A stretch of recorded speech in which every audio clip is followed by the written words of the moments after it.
What's good, y'all? This is your boy, Mr. Pound for Pound, back in the house. As always, back at it again, doing my thing. Talking about, a sad day, but let's hold on real quick. But it's still a sad day in sports for me, in fight sports. Wanderlei Silva did retire from the UFC. He retired from fighting. He did state that the UFC drained his will to fight, based on just a lot of business shit going on with the UFC, the whole, allegations of him using steroids and him avoiding the testing. He really blames UFC for taking his desire away to fight. So, word is Wanderlei Silva has retired. This is really a sad story to me because as a fighter, I love Wanderlei. I looked up to him a lot, idolized Wanderlei. He was like the one fighter besides Fedor that made me want to try MMA one day, although I didn't really fully get into it. But watching Wanderlei Silva fight throughout the years was just fun. He was like almost like at one point the Mike Tyson of MMA. I remember thinking that to myself. I said, man, I haven't seen this scary of a figure in fight sports since Tyson, really. When he was doing his thing in Pride. Now let me go ahead and reiterate that. In Pride Fighting Championships is where I think he had the height of his career, most definitely. Great fights, man. I followed his whole career. And just excellent fights. I mean, you could talk, he's fought everybody. I remember the fights with Sakuraba, Guy Metzger.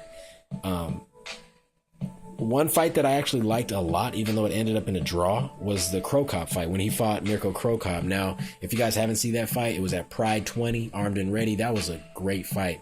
Wanderlei was a smaller guy. They had certain specific rules for that fight, special rules. Crow Cop was coming from K1. He was a vicious knockout artist. Wanderlei was the knockout artist in Pride, but an MMA guy. And I love the way that Pride Fighting used to mix it. They used to have the mixed events. UFC doesn't do that. They used to have the mixed events where they'd invite K1 to Pride and they'd have a joint event. That was some sick shit. That was hella tight. It was like primal. It was just tight, man. Warrior stuff. They had fights where guys would be outweighed by 10, 15 pounds or whatever, or, no weight limit type fights. It's crazy. Like when Nogueira fought Bob Sapp. Pride Fighting Championship to me was the best. UFC's cool. I think it could still take a lot from Pride as far as doing things differently. I think they could use a ring instead of a cage. I love the ring. You can't use the octagon for a cheat. I mean, once you're up against that octagon, it's a wrap, especially if you're going against a wrestler. In Pride, they really didn't have that advantage. You can just go to the ropes, stand you back up, or go back to the center of the ring. Wanderlei, at the time, man, he fought everybody. Quentin Jackson, Yuki Kondo. I like the fights when he fought Yoshida. Those were epic because Yoshida was a grappling guy and he was known for his great grappling and judo submissions. He fought Ricardo Arona, run a split decision. Fought Kazuyuki Fujita, who was legitimately a heavyweight, knocked him out. First person ever to stop Fujita out. Kazuki Fujita, knock him out. And that's where, to me, his career kind of slid. Wanderlei, to me, never seemed the same after he entered in the Pride FC, the critical countdown, or the absolute whatever, the heavyweight tournament. When he entered that heavyweight tournament and had to put on that weight, I never saw the same Wanderlei after that, personally. He went in there, he beat Fujita, and, I think he took Fedor's place, actually, in that tournament. Beat Fujita. Next fight was against Crow Cop, a rematch from years ago, but, Crow Cop, legit heavyweight, Wanderlei, a legit 205er that's just putting on weight to try to, because he just wanted to fight, just want to put on weight because he loved to fight. I believe he put on too much weight and got knocked out viciously by Crow Cop by a head kick. I don't think he was the same Wanderlei after that fight. After that fight, he comes back to fight Dan Henderson. Dan Henderson's a great fighter, but Wanderlei handled him years prior. Wanderlei got knocked out by, KO by punches. And a brutal left hook, sent him down, sprawled out. After that, he comes to UFC, and Dana White, he makes me sick, you know, especially when it comes to making these big super fights with guys he know that were Pride Fight superstars. Try to build this fight as if Wanderlei was still a threat, and then Wanderlei comes to UFC 79, fights Chuck Liddell, gets beat. I mean, he was getting hurt here and there. That wasn't the same Wanderlei. Unfortunately, Chuck Liddell lost to Quentin Jackson, so he wasn't able to fight Wanderlei in the Pride days. I think Wanderlei would have beat him brutally. You know, after the Chuck Liddell fight, Wanderlei comes to fight Keith Jardine. Who cares? He knocked Jardine out pretty viciously. But Keith Jardine has always been nothing to me. Always a weird style fighter. Herky jerky. And, Wanderlei would have handled him even faster in the Pride days, even though he did knock him out in 36 seconds. I think Wanderlei probably would have knocked him out about 10 seconds had it been Pride fighting. Then he has, third fight with Quentin Jackson, gets knocked out. He fights Rich Franklin, loses. He fights Michael Bisping, which is actually a good win, and he wins. He beats Michael Bisping.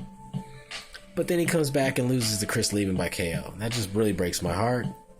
Comes back and wins against Kung Lee, loses against Rich Franklin, comes back and wins against Brian Stann. You see the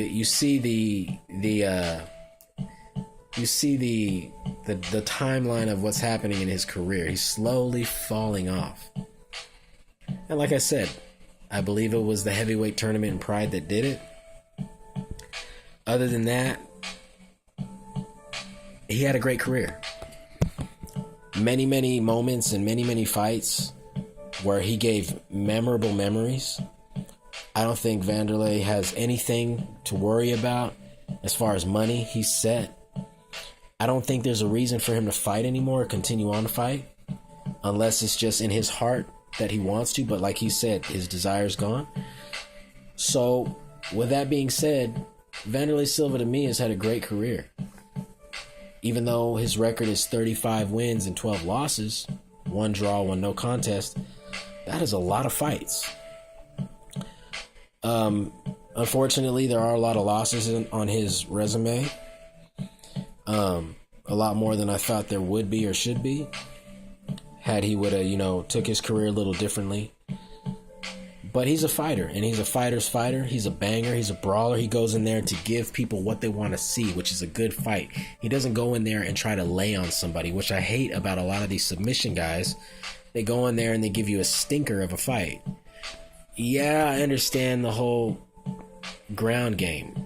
I respect it, takes skills, but to me, at the end of the day, it's not really a manly way of fighting. It's more of a, I don't want to get hit, let me get out of this situation way of fighting, which is still cool. Fighting's fighting, but Wanderlei, even though he was in positions to submit people, would stand up, tell you to get up, and fight toe-to-toe, hand-to-hand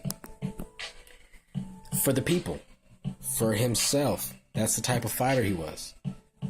I believe he was in the army. Like, he was an army guy, I think. If I can recall, I'm not too sure, but I think he was. He was a tough guy. He's always been a tough guy.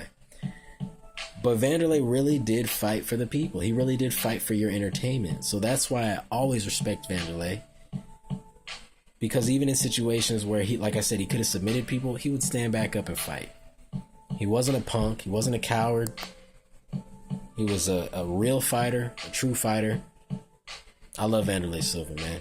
It's sad to see him go. It's sad to see, but we all age, and it's his time to retire. All credit to you, Wanderlei. You inspired me to watch a lot of fighting, a lot of Pride fighting. Actually inspired me to get more into MMA. Wish you the best, and want to see you again if you ever decide to come out.